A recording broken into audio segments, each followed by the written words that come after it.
studies will be presented by Meghna. With that introduction, I hand over to Daniel, who will take you through the next part. Thank you very much, Chinmoy. Yeah, so it is my pleasure here to give you an overview and introduction to bridge bearings. As maybe many of you know, but certainly that bridge bearings are an extremely important component on the bridge. I like to think of them as the knee of the bridge, connecting the lower parts to the upper parts, and just like our knees, quite an important piece. So, next slide, please. And yep, generally speaking, there are the functionality of the bearings involve the transfer of vertical loads primarily, horizontal loads secondarily or sometimes primarily, and then of course all the movements and rotations necessary between lower and upper connection surfaces. And of course bearings can hold things like seismic isolation or the restraining of vertical uplifts. And as you may be able to guess, these are certainly wear components. So maintenance and inspection are a crucial part of having bearings on special functions can reduce the requirement for other specialist pieces, such as tie downs on a given part of the bridge.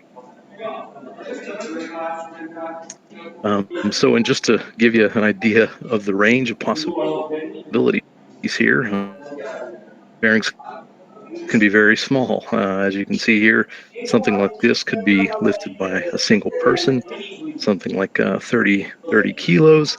A bearing of this type could have a capacity of something like 200 kilonewtons or so. So significant capacity even for their size, but just to give you an idea of kind of the low end of the spectrum.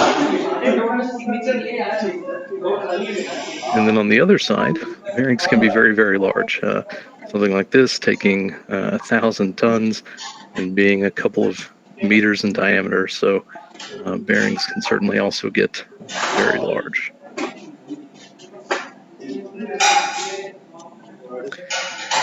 In terms of classification of bearing groups, we like to sort of think of these in terms of the way in which they will distribute movements or rotations.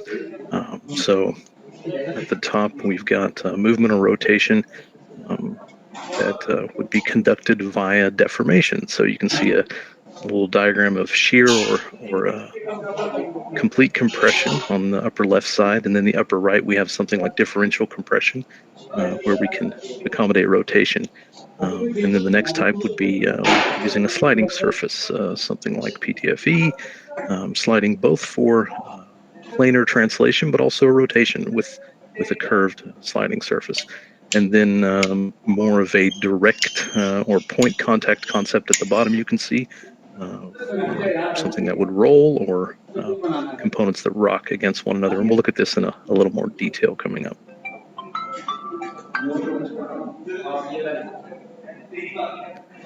And yep, in terms of the classification, so we refer to bearings typically in three major groups. That would be fixed, free, and guided. And just as the names say, a fixed bearing, of course, cannot move, but can transfer, cannot move planarly. It can rotate, of course, but typically would not move in the XY, but would transfer forces in those directions.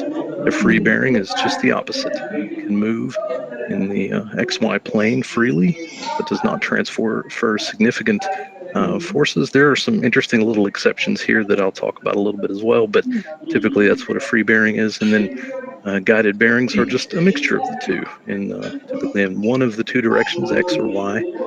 They would transfer force, and then in the opposite, they would allow movement.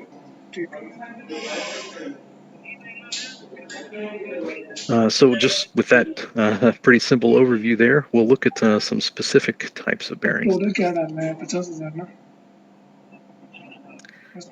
So yeah, we typically classify bearings based on capacity, and from left to right, we have the fully metallic bearings, rocker and roller bearings that use metal to metal contact for all of the transfers and rotations. Elastomeric in the middle. These can be planar reinforced, of course. And then HLMR is sort of an umbrella group with a few different formats there. That stands for high load, multi-rotational, and these are pot, disc, and spherical that we'll look at. But an important note I want to make on this slide is that it's actually crucial for understanding here that these are not worst to best bearings. It's all based on application. There are actually certain ways in which, just as an example, elastomeric bearings can be superior to even the latest high-tech bearings, given certain applications. Just as an example, an elastomeric bearing functions a bit like a spring, and none of the other bearings would do that. So in cases where there's movement as well as some restraint required simultaneously, there's really nothing but an elastomeric bearing that could do that. So really important to understand that these aren't lesser capable bearings on the left and more capable on the right, but really just application based.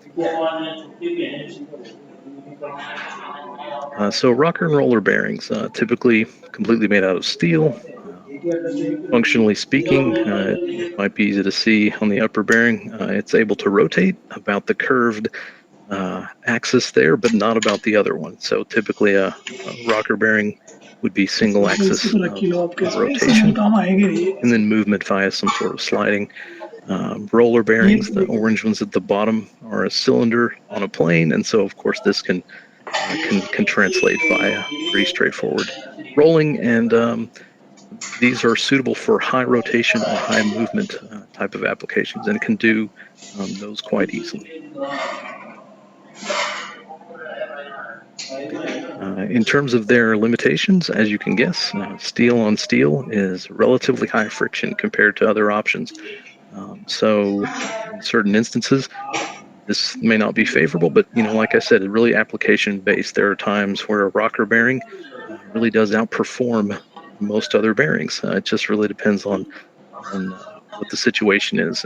One of the limitations could be space, for example, because a roller bearing is quite tall. You need the entire cylinder, so this can be pretty tall.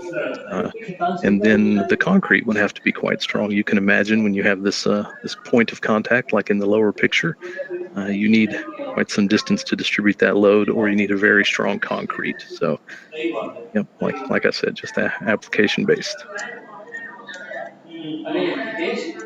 Elastomeric bearings. My personal, maybe favorite bearing comes in a couple of variations: natural and chloroprene rubber. All of the movements and rotations are via some kind of deformation of the material.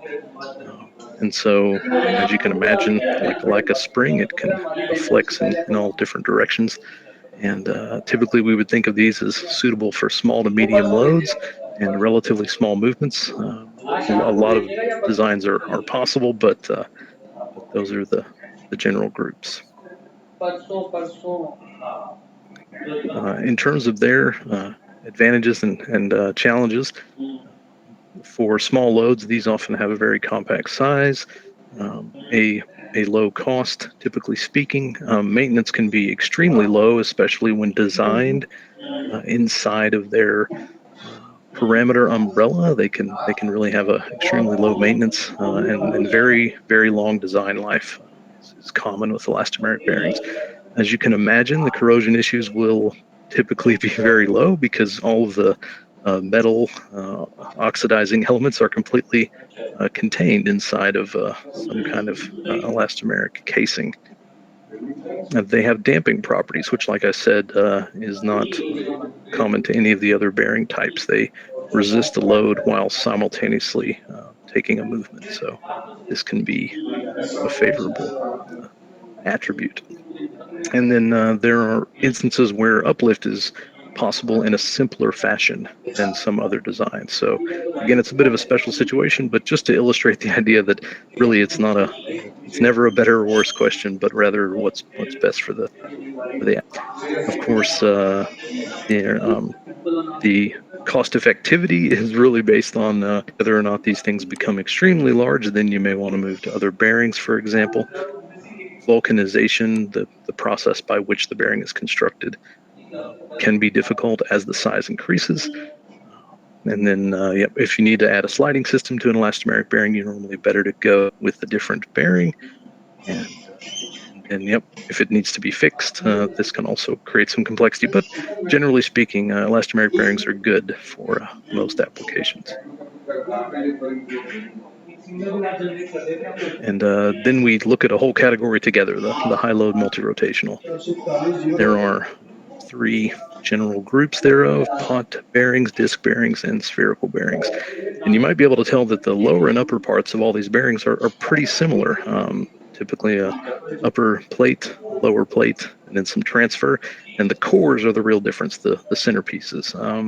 And we'll describe those in some more detail, but just to kind of give you a background where these come from, pot bearings were developed in Europe quite a long time ago, and they're widely used in Europe. The disc bearings they were developed in the U.S. They're used everywhere that I know of almost. And then spherical bearings are another European bearing, but both the pot and the spherical bearings are widely used, I would say. So just an overview of the structure of a pot bearing. So like I said, the slide plate is common to all three. Underneath that, we have a PTFE or other sliding surface. Moving down, we have a piston, which integrates into the pot for both transfer and to contain the elastomer. The elastomer acts sort of as a liquid. There's a liquefaction effect under a lot of pressure, and this is what gives smooth rotation of a pot bearing.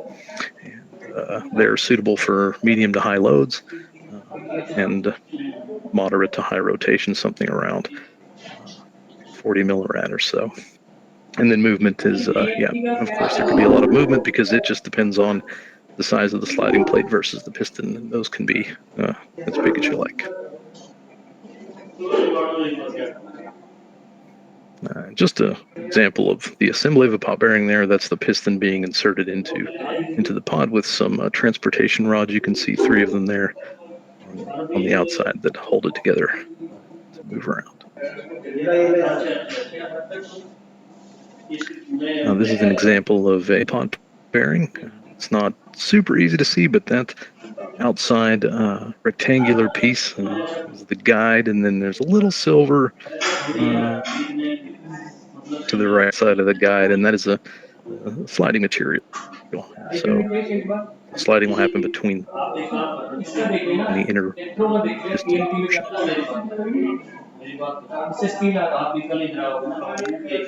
In terms of the overview of them, pot bearings, they're ideal for cases with horizontal vertical load ratio that's favorable, not too high on the horizontal load, for example. Of course, because this elastomer is confined, you have smaller vertical deformations. Sometimes that's important, sometimes it isn't. It all depends. There's a small restoring moment. Like I said, the elastomer basically acts in a sort of a liquefaction state, so there's really not a lot of resistance to rotation here. Of course, there would be an issue of metal-to-metal contact under rotation because the pot and the piston can be quite close together. This is a design parameter, but it is a possibility. And but what is sort of impossible is to inspect the elastomer. It's contained completely between the piston and pot, so you can't see it unless it comes out. So under normal conditions, it would not be visible for inspection.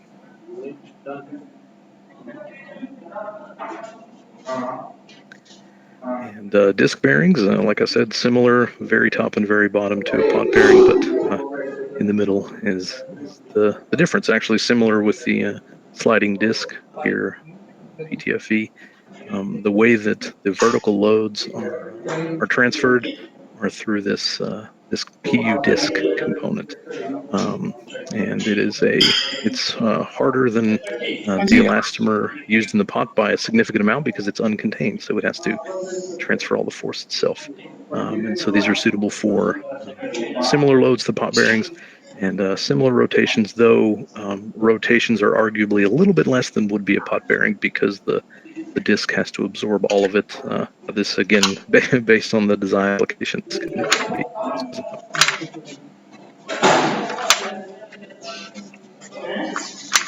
And just to show you what the assembly might look like there, pin in the middle, the disc simply sits there in the space that's sort of the lighter color gray. That's where it would be installed.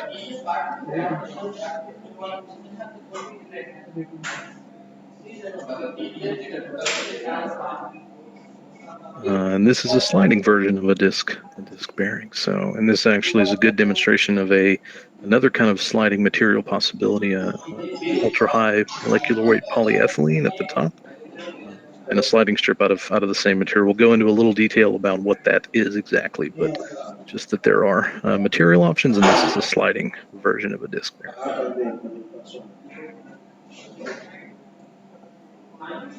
And yep, just another kind of illustration of disc bearing all put together there. In this case, the way that it's configured would be such that it would be bolted or anchored via dowels to an upper and a lower surface. And in this configuration, it's hard to say, but it could be, concrete above or below, or steel.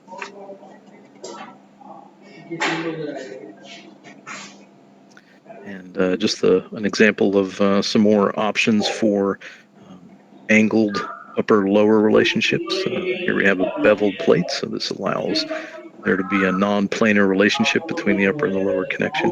And just an example, again, here of some transport fixation that holds the bearings together for transport.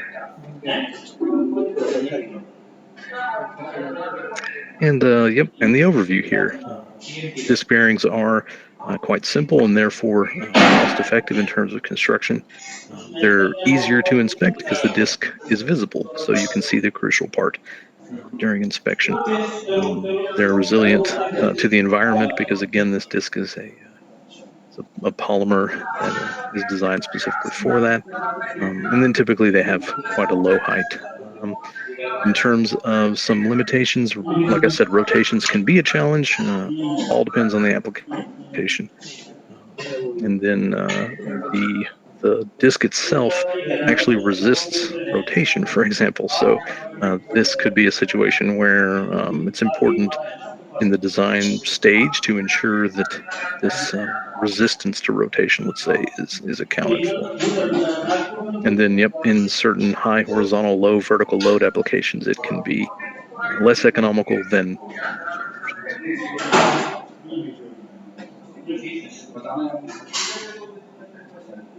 And yep, finally, spherical bearings. So what makes these interesting is that none of the elements of them compress in the way that basically all of the other bearings do. So all of the rotation and transfer is done via curvature. So that makes them suitable for a higher load range as well as higher rotation ranges. And they're ideal for situations where there's low vertical and high horizontal loads in combination. That's something relatively difficult to deal with in other ways sometimes.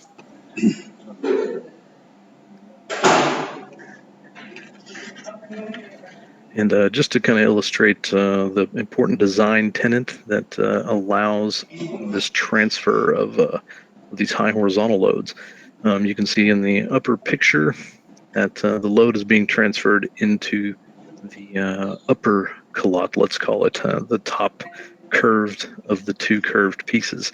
And then that has to transfer into the lower part, but of course you can imagine with enough force you would have some slippage between those two parts. And the design that we utilize simply bypasses that problem. So with a spherical bearing designed as the lower picture, we bypass the issue where you would have separation of those sliding surfaces.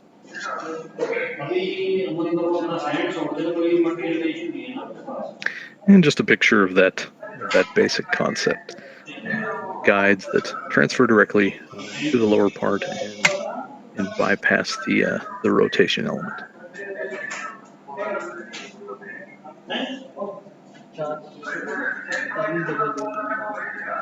And yep, as I mentioned, spherical bearings do not have or have very little, let's say, there's always going to be some deformation, but very little deformation under a vertical load.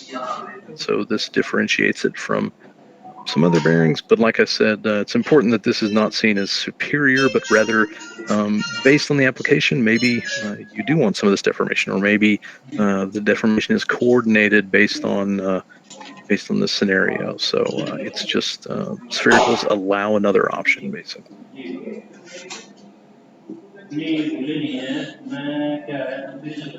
And just to show a sort of a special design that allows a frequent uplift kind of scenario, this is a spherical bearing, but there are several, let's say, spherical parts that are all coordinated to allow for a pre-stressed bearing makeup and some more frequent uplift capacity. Just an illustration of what's possible.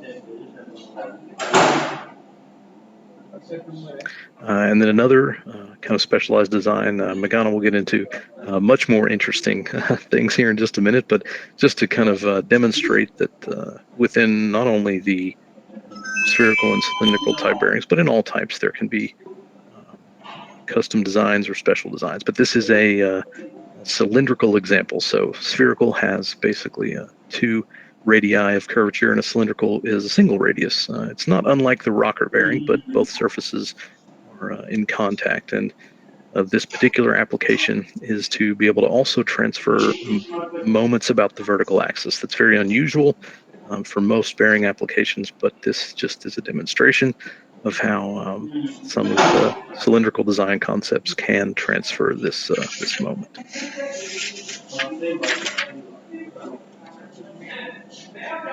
And don't worry if I don't go over every detail in the slides. There is a handout, like Chinmoy said, and you'll be able to look in greater detail at some of these slides.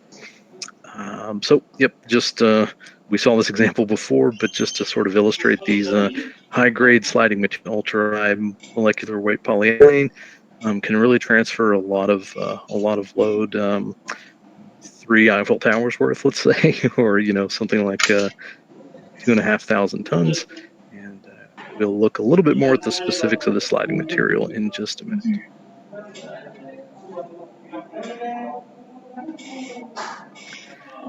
And yep, so the question is, why do we even bother with another kind of sliding material when PTFE is so common? And that's true, PTFE is common, and just like with the bearings, it has its applications, and there are reasons certainly to use PTFE in certain cases. Yeah, there's a few details here about it, but we'll get into a comparison on the next slide here.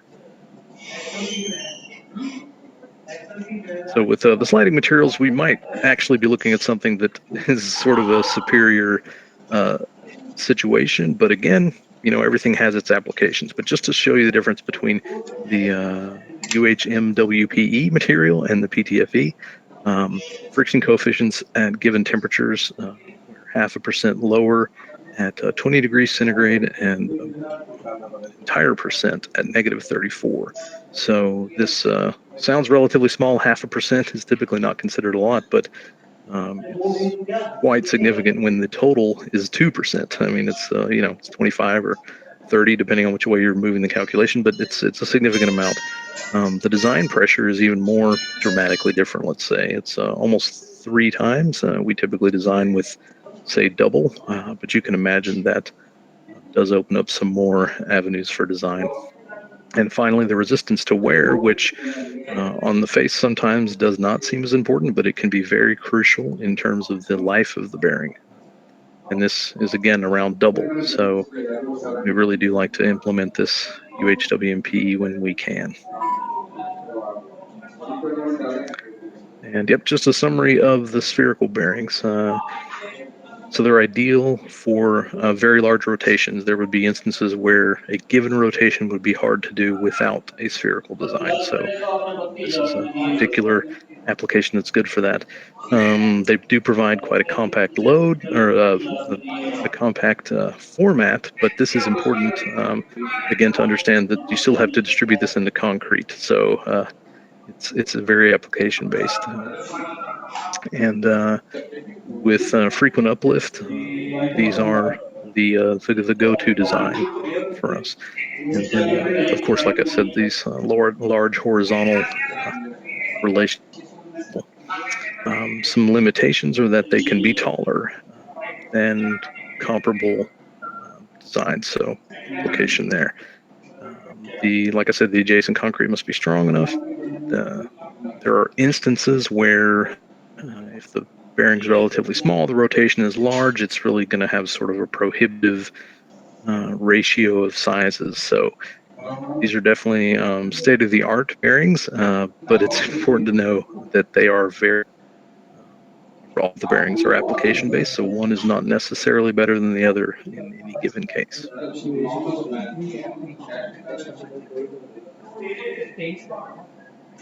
So yep, I hope I gave you an introduction and a bit of an idea of our bearing distribution. I'm going to hand it off now to Magana, and she's going to get into the really fun stuff of the case studies.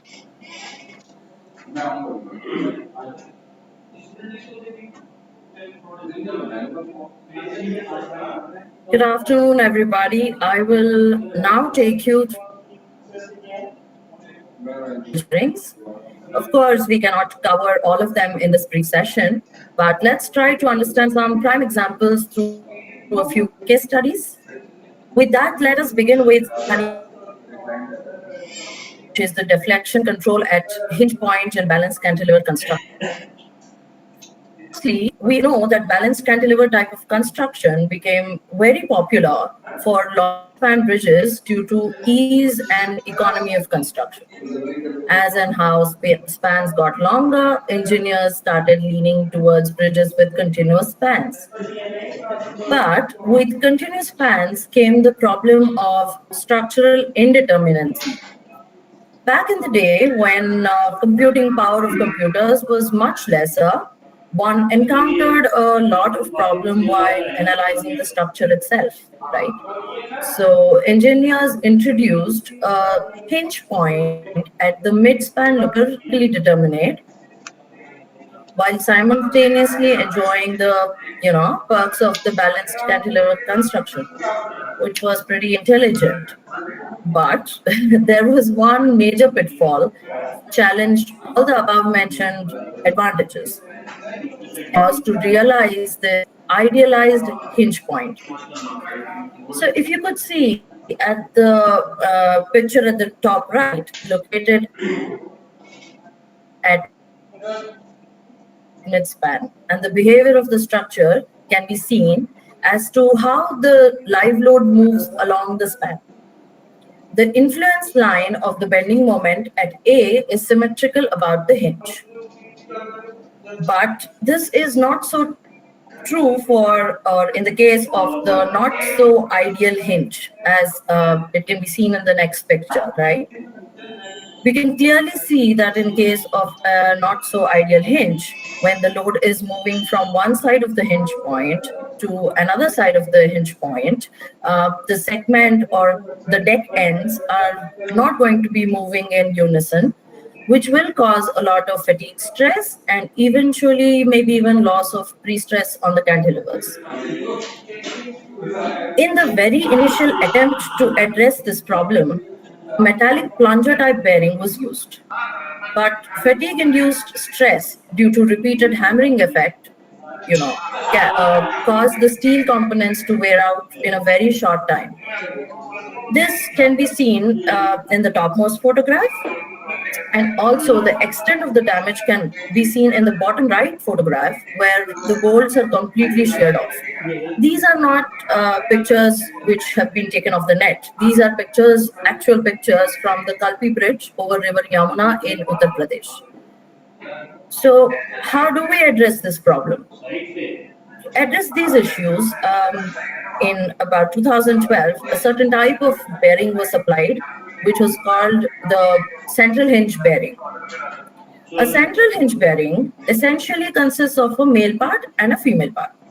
One pod bearing is housed at the top of the bearing, top of the male part, and another one is housed at the bottom part. The female part is provided with a sliding arrangement against which the pod bearings are pre-compressed. This prevents development of stress because of load reversals.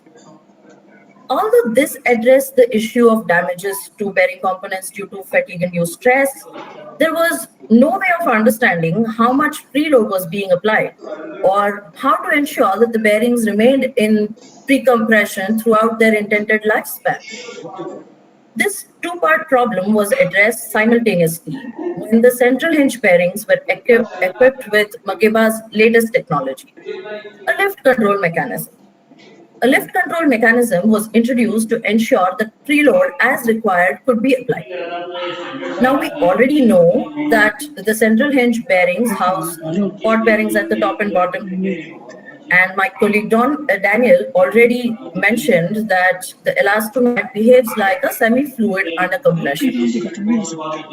In a lift control mechanism, a special fluid is infused into the pod cylinder during the assembly at the factory itself to apply the required preload. This operation can be done 2 or more times during the entire service life of the bearing to ensure that it remains pre-compressed and also free from fatigue stress. To monitor the amount of pre-compression applied, piezo-resistive transducers were used. Such smart bearings were recently supplied to the bridge over River Brahmaputra at Tezpur in Assam. Here you can see a few real-time pictures of the central hinge bearing being assembled at the Mageba India's workshop and the ones installed at site. Now, another way of realizing this ideal hinge was and controlling the deflection at midspan was by providing a needle beam. This is also a popularly adopted solution these days. You may have guessed that this was the solution of choice even at the recently constructed third Narmada Extradose Bridge in the state of Gujarat.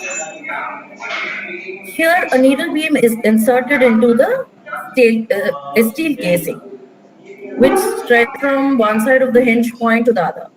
Between the steel casing and the needle beam, bearings are positioned.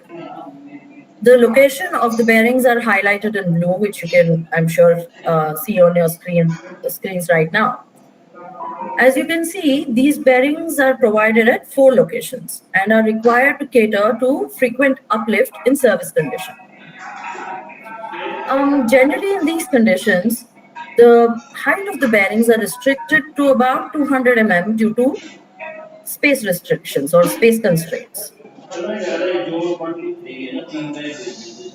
In this slide, we can see that there is a schematic representation of the 4 bearing system. In this system, all the bearings resist uplift in service conditions, right? The uplift restraint bearings come with a hold-down arrangement, which invariably increases the height of the bearings, and often we run the risk of not being able to fit these bearings within that restricted space. Further, the anchorage system in uplift bearings come with tension rods, which cannot be accommodated within the sort of inadequate concrete depth of the adjacent structure. So the issues are plenty. Of course, there are solutions when there are challenging issues, and to address this issue, a 8-bearing system was devised. In an 8-bearing system, things are much simpler. There is no uplift resistant bearing required. All bear on compression. And the most suitable type of bearing for this application generally is disc bearings, which was discussed in great detail by my colleague Daniel. These bearings transfer the horizontal forces through essential shear pain, as you already know, and the polyurethane disc transfers the vertical load while also accommodating the rotations. In this case, there was also no need of providing any tension anchoring system, as you can see in this picture. This is the photograph of the rest-on disc bearings that were supplied to the third Narmada Bridge project being assembled at our workshop in India. And another shining example of this application is the second Vivekananda Bridge over River Hooghly in Kolkata. Moving on to our next case study, which is about additional degrees of freedom. Now, we all know that there are 6 degrees of freedom, 3 translational and 3 rotational. Generally, bearings are designed to address about 4 of these. They take care of the rotations about the horizontal axis and the translation along the horizontal axis. But in some special cases, the bearings are required to take care of additional degrees of freedom. For instance, in this span, one can see that there are 4 joints, and joint 2, 3, and 4 are required to pivot about joint 1. The joints 2, 3, and 4 are also required to accommodate translation in the x-axis. Due to this, the bearings, which are provided at all 4 joints, will have to cater to another degree of freedom, which is the in-plan rotation. Bearings for Sky Bridge at ITC Colombo 1 in Sri Lanka had similar requirement. In this case, rest-on swivel bearings were proposed for joint 1, and rest-on swivel slider bearings were proposed for joints 2, 3, and 4.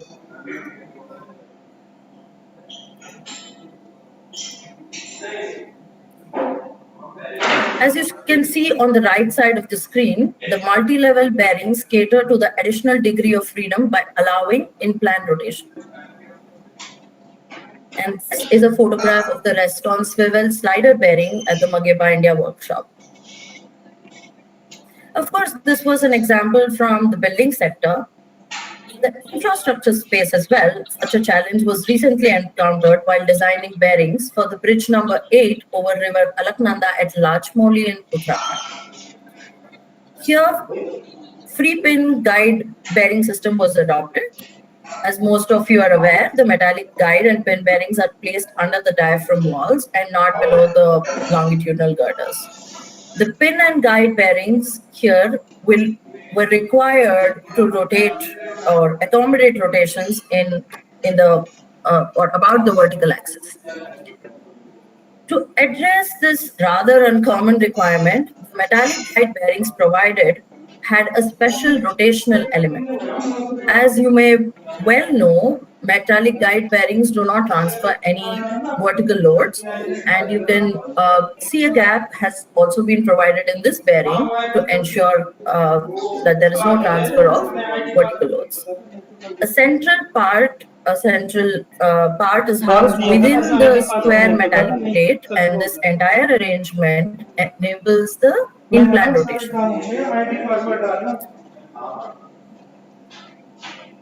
This is a picture of the huge metallic guide bearing, which was recently supplied to the Lachmoli project.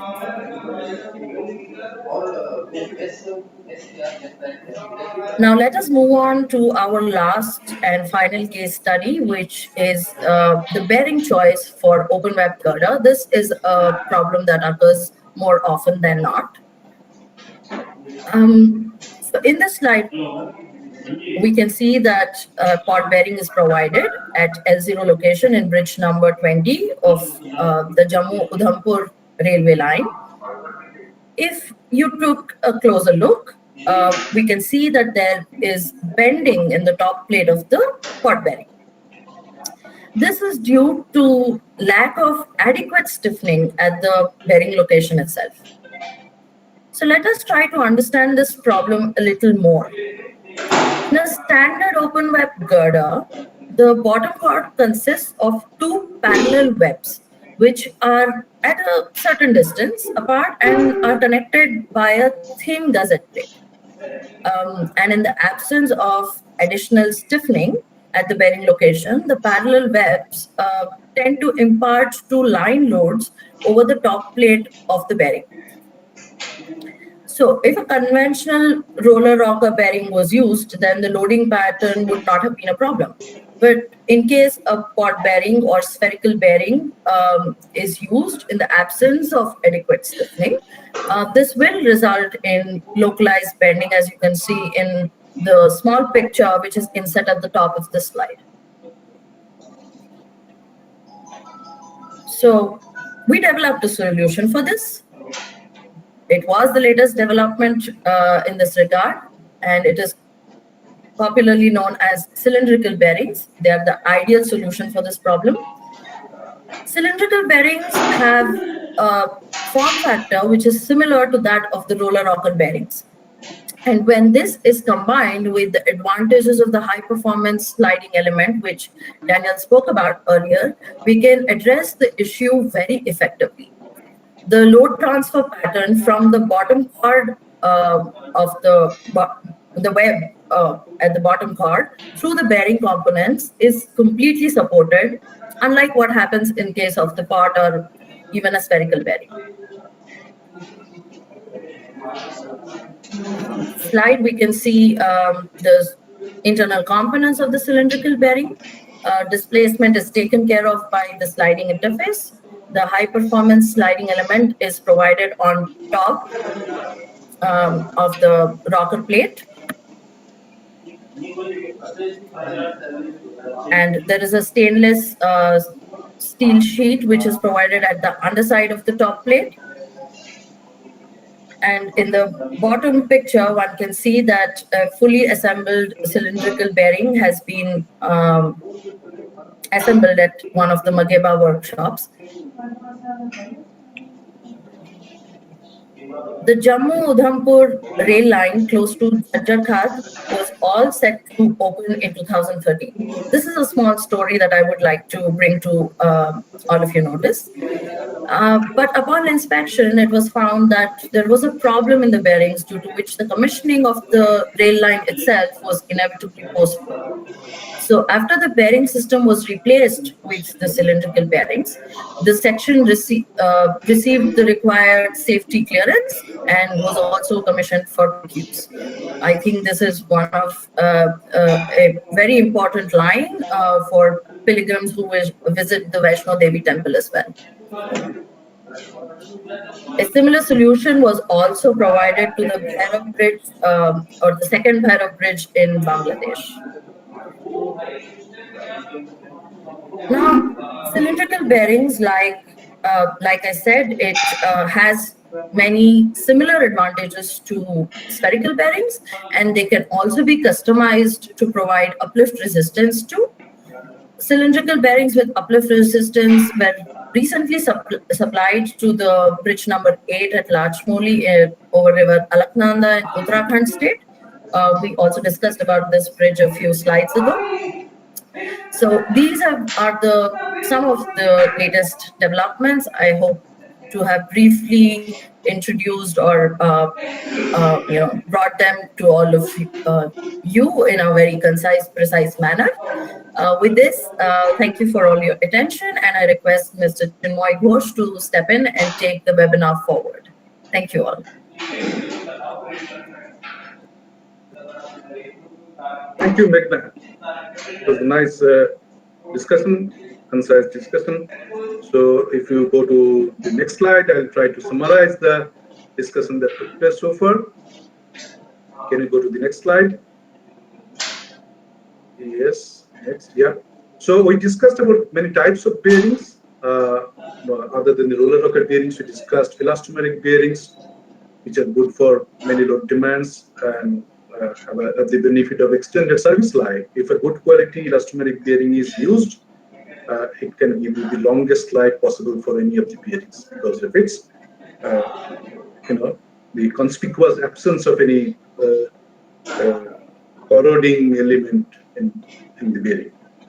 Then there are these HMLR bearing, high load multi-rotation bearing, HLMR bearings, spot bearings, disc bearings, and spherical bearings. All of them are,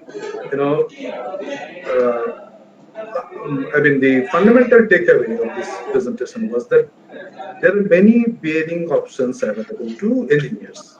Okay, and it all depends upon the application. One bearing which is good for one application might not be the best for the other application. For example, Meghna just showed you the example of a needle beam application where for spherical bearing, more than spherical bearing, disc bearing would be an ideal solution because of the nature of the application. So there are two bearings on top or bottom of the needle beam, which would be difficult for replacement if required if spherical bearing is used, because spherical bearing does not compresses at all. There is no compressible element. Whereas for a disc bearing and pot bearing, somehow a little bit of compression is available, which is beneficial for this application. So again, this non-compressibility of spherical bearing would be sometimes be very important factor which can be applied for the particular application. So fundamentally, there is no good bearing or bad bearing. Depending on the application, there would be one or the other that should be chosen. And for sliding material, of course, PTFE is the material of choice for sliding since the 1960s probably. And now you have this high grade UHMWPE for higher load capacity requirement or high movement requirement for the sliding path. The total accumulated sliding path is higher than the normal application. Then high grade UHMWPE would be a choice. Then again, sometimes for some applications you need a